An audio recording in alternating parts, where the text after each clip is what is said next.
आरती नाम की एक युवती का विवाह हुआ। वो अपने पति और सास के साथ अपने ससुराल में रहने लगी। कुछ ही दिनों बाद आरती को आभास होने लगा कि उसकी सास के साथ पटरी नहीं बैठ रही है। सास पुराने ख्यालों की थी और बहू नए विचारों वाली। आरती और उसकी सास का आए दिन झगड़ा होने लगा। दिन बीते, महीने बीते, साल भी बीत गया। न तो सास टीका टिप्पणी करना छोड़ती और न आरती जवाब देना। हालात बद से बदतर होने लगे। आरती को अब अपनी सास से पूरी तरह नफरत हो चुकी थी। आरती के लिए उस समय स्थिति और बुरी हो जाती जब उसे भारतीय परंपराओं के अनुसार दूसरों के सामने अपनी सास को सम्मान देना पड़ता। अब वह किसी भी तरह सास से छुटकारा पाने की सोचने लगी। एक दिन जब आरती का अपनी सास से झगड़ा हुआ और पति भी अपनी माँ का पक्ष लेने लगा, तो वह नाराज होकर मायके चली आई। आरती के पिता आयुर्वेद के डॉक्टर थे। उसने रो रो कर अपनी व्यथा पिता को सुनाई और बोली, आप मुझे कोई जहरीली दवा दे दीजिए जो मैं जाकर उस बुढ़िया को पिला दूं, नहीं तो मैं अब ससुराल नहीं जाऊंगी। बेटी का दुख समझते हुए पिता ने आरती के सिर पर प्यार से हाथ फेरते हुए कहा, बेटी, अगर तुम अपनी सास को जहर खिलाकर मार दोगी तो तुम्हें पुलिस पकड़ ले जाएगी और साथ ही मुझे भी, क्योंकि वो जहर मैं तुम्हें दूंगा। इसलिए ऐसा करना ठीक नहीं होगा। लेकिन आरती जिद पर अड़ गई। आपको मुझे जहर देना ही होगा। अब मैं किसी भी कीमत पर उसका मुंह देखना नहीं चाहती। कुछ सोचकर पिता बोले, ठीक है, जैसी तुम्हारी मर्जी, लेकिन मैं तुम्हें जेल जाते हुए भी नहीं देख सकता।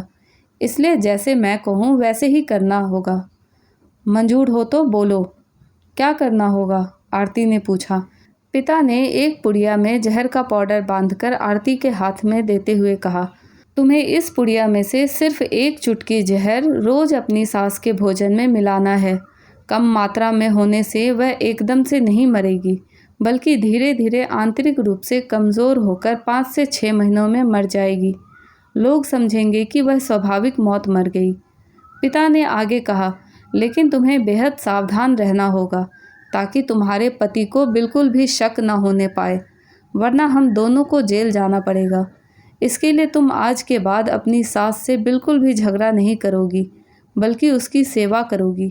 यदि वह तुम पर कोई टीका टिप्पणी करती भी है तो तुम चुपचाप सुन लोगी, बिल्कुल भी उत्तर नहीं दोगी।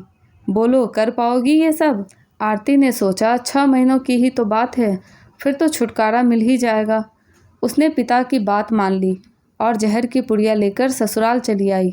ससुराल आते ही अगले ही दिन से आरती ने सास के भोजन में एक चुटकी जहर रोजाना मिलाना शुरू कर दिया। साथ ही उसके प्रति अपना बर्ताव भी बदल लिया। अब वह सास के किसी भी ताने का जवाब नहीं देती, बल्कि क्रोध पीकर मुस्कुराते हुए सुन लेती।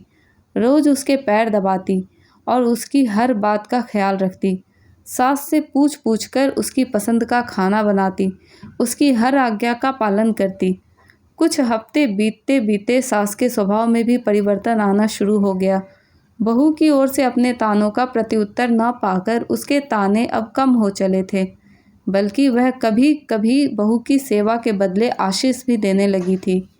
धीरे धीरे 4 महीने बीत गए। आरती नियमित रूप से सास को रोज एक चुटकी जहर देती आ रही थी, किंतु उस घर का माहौल अब एकदम से बदल चुका था। सास बहू का झगड़ा पुरानी बात हो चुकी थी। पहले जो सास आरती को गालियां देती नहीं थकती थी, अब वही आस पड़ोस वालों के आगे आरती की तारीफों के पुल बांधने लगी थी। बहू को साथ बिठाकर खाना खिलाती और सोने से पहले भी जब तक बहू से 4 प्यार भरी बातें न कर ले उसे नींद नहीं आती थी। 6ठा महीना आते आते आरती को लगने लगा कि उसकी सास उसे बिल्कुल अपनी बेटी की तरह मानने लगी है। उसे भी अपनी सास में माँ की छवि नजर आने लगी थी। जब वह सोचती कि उसके दिए जहर से उसकी सास कुछ ही दिनों में मर जाएगी तो वो परेशान हो जाती थी।